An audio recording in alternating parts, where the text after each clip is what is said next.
sociedad democrática deben existir diferentes opciones políticas, por ejemplo, derecha, izquierda y centro. La izquierda debe de ver por la defensa de los desiguales, por la soberanía nacional, por la defensa de la cultura nacional, entre otras muchas acciones. Sin embargo, esa izquierda no existe en México.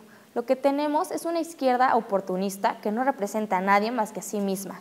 La izquierda mexicana está ausente, no está organizada ni unida, y el PRD, que era el partido que se consideraba el más importante, perdió su diálogo en el Congreso y en el país. El 2013 para la izquierda, integrado por el Partido de la Revolución Democrática, Partido del Trabajo y Movimiento Ciudadano, fue un periodo de desperdicio de capital político y derrota sin sentido.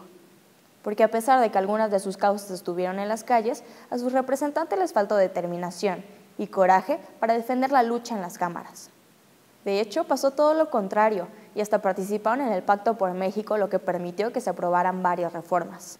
La credibilidad de la izquierda y el apoyo que antes tenían se ha deteriorado igual que la imagen de algunos de sus militantes. Tenemos el caso de Jesús Zambrano, presidente nacional del PRD, quien firmó el Pacto por México justificando su decisión en una encuesta. Sin embargo, el perredista jamás mostró la encuesta y solo mandó un correo electrónico diciendo que el conocimiento de la ciudadanía sobre el pacto era muy alto, que cada 8 de 10 encuestados conocían el pacto y 7 de cada 10 creían que será benéfico para el país. ¿Dónde está la encuesta? ¿Dónde están todos los mexicanos encuestados?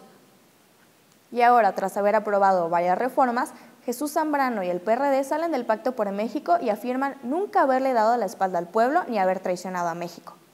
Otro claro ejemplo es Miguel Ángel Mancera, jefe de gobierno del Distrito Federal, quien ha perdido su popularidad según todas las encuestas, y la ciudadanía lo acusa de aplastar la protesta social, de infiltrar las movilizaciones y de hacer el trabajo sucio de Enrique Peña Nieto.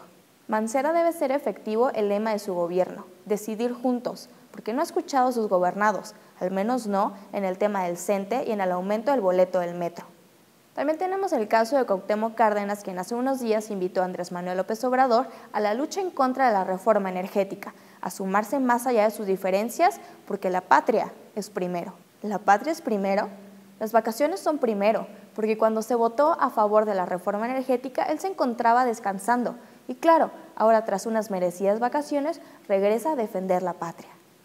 Él y otros militantes del PRD afirman que la mayoría pripanista ha aprobado la reforma energética que implica el mayor retroceso en el país.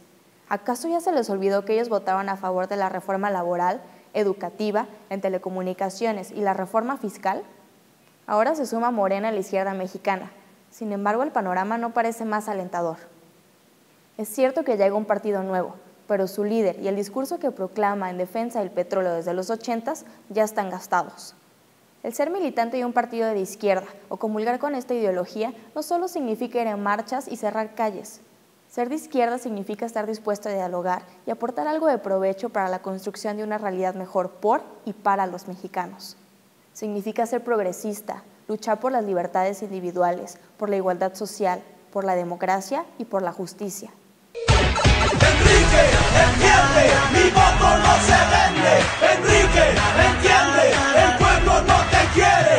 Enrique, entiende, somos inteligentes. Los